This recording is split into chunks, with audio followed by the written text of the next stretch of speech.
Hi, welcome to Supper with Stella. So today we're going to be making a pumpkin bread pudding. I am not hosting Thanksgiving this year, so I'm bringing a couple of sides to Thanksgiving, but I want to, before we leave the house to go to Thanksgiving, I want to have just an easy meal. I know there'll be some snacks when we get there and dinner will be later, but it's a little bit of a drive, so I want to make sure we've got something yummy to eat before our car ride. So pumpkin bread pudding, super easy to throw together. The recipe that I am using, it's my recipe, but the recipe I post, it calls for a challah or a brioche loaf. I'm using neither. I'm just using a loaf of white bread. This is some bread I had bought, I don't know when, some time ago, and I didn't need it, so I ended up just freezing it. So I just thawed it out and we're gonna use it. So don't get too hung up on trying to get a challah or a brioche. Any bread pudding can be used with pretty much any bread, okay? So just, I have a lot of bread puddings, and for the most part, the breads are pretty interchangeable. It's all about the custardy, eggy filling, which we're gonna get started with making. I need 6 eggs. So I'm gonna add them, whew, I got a lot of shell, which is why I'm adding them into this little bowl. And just one at a time.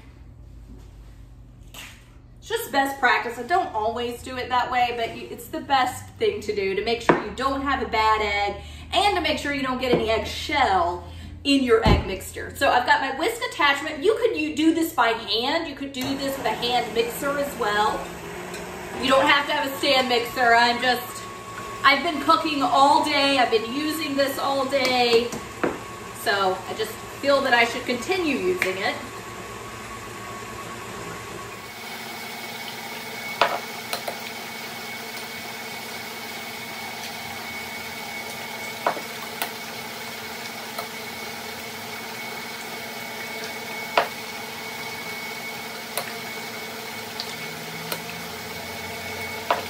So to my eggs, I'm going to go ahead and add sugar, and I'm just doing a 1/2 cup of brown sugar. And then 1 whole can, this is a 15-ounce can of pumpkin puree. And you are welcome to use some roasted pumpkin. I didn't have very many pumpkins in my garden this year, so I'm just doing the pumpkin puree. Can't get easier than a can of pumpkin though.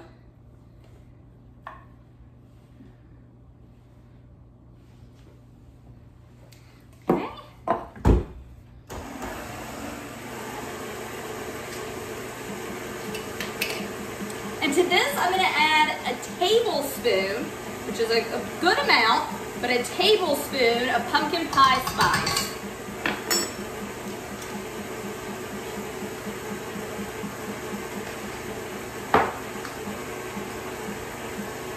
I'm going to do 1/2 teaspoon of salt, and then 1/2 teaspoon of vanilla paste. So my recipe calls for vanilla extra, or it just says vanilla, which generally means vanilla extract.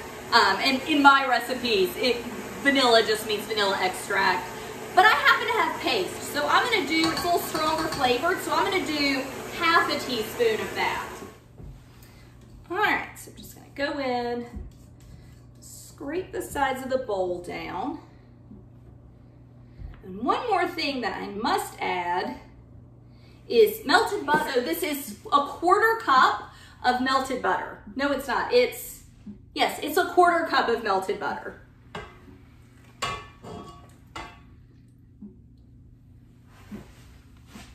And we want to get this moving so it doesn't cook those eggs.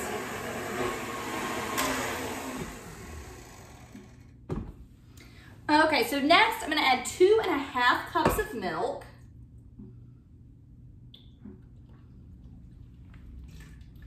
And whisk it up, and while I'm whisking it, I'm gonna go ahead and start cutting my bread. I'm just gonna cube it up into bite-sized pieces.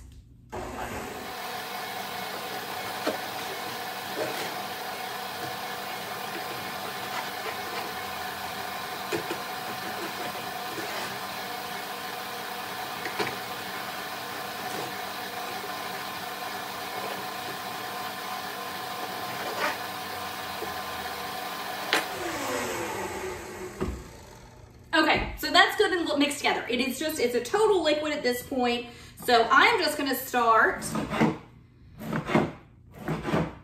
putting my bread into it, and I'm just gonna drop it.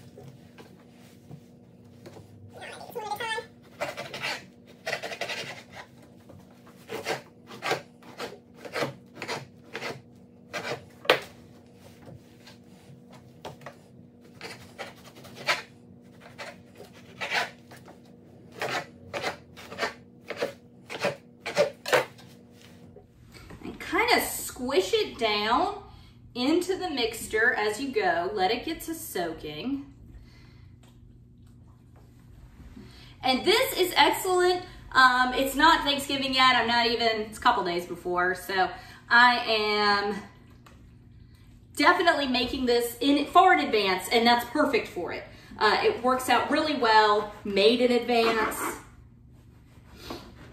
The bread just keeps soaking up the custard. You definitely want to use a dry loaf of bread if possible, even if that means that if you were, like I'm actually using leftover bread for this. A lot of times I'm not.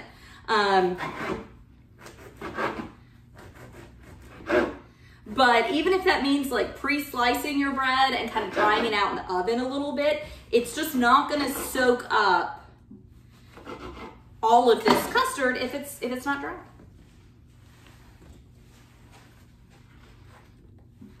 Okay.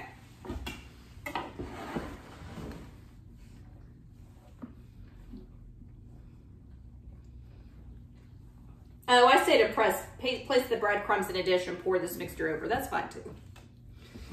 Either way. I do, however, forgot to get my cranberries in here. So about half a cup of dried cranberries. And if you like fresh cranberries, feel free to use fresh cranberries in this. They are certainly abundant this time of year.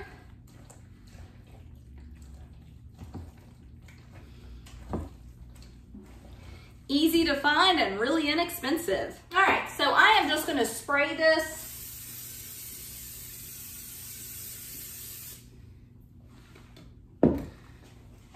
to help with cleanup later on. And I'm just gonna pour this in here. And this is gonna sit for a few days in my refrigerator. You don't have to make it in advance, but I think pretty much any time of year you can make in advance is fantastic. But especially at the holidays, got a lot going on. And especially for breakfast, because you just wake up. I always, since the stoneware is going to be cold, I just always put it in a cold oven. And let's see, I bake it at 350 for about an hour. So I'll probably bake it like an hour and a half, hour 15 maybe. Probably check it at an hour. It'll be covered for some of the time. I'll uncover it for part of the time. But that's it. That is a pumpkin bread pudding. Clean up these edges. Make it nice and neat. Okay, and there it is. Pumpkin bread pudding. I'll show you pictures of it when we're done cooking it. Thanks so much for joining me today. Bye.